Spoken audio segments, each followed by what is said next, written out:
Mga kababayan, bali magluto ako ngayon ng munggo gisado. Ito yung ingredient niya, yung kamatis, sibuyas, bawang, saka yung pork. Ito naman yung gulay niya, dahon ng ampalaya mga kababayan. So maggisa na ako ngayon. So siyempre, bawang muna.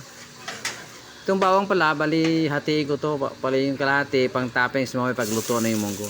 So yun, sabay na yung sibuyas, sa siyempre kamatis, ilon na rin natin.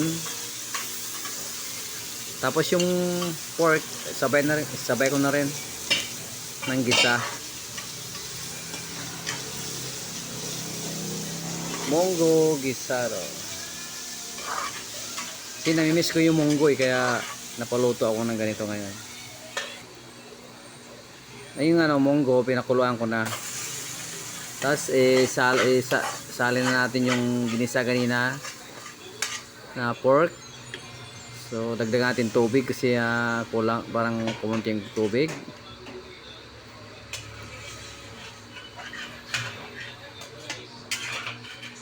Wow. Tapos kumulo na yung munggo. Siyempre kasunod ito, ilagay ko na yung dahon ng ampalaya. Dahon ampalaya. Mga kababayan, yung dahon ampalaya, napaka-healthy nito kasi pag ito yung laging kinakain mo, yung pag mataas ang sugar, magaling ito. Kaya the best talaga ang dahon ampalaya. Takpan mo natin. Ayun, luto ng ito yung bawang kanina, yung kalahati.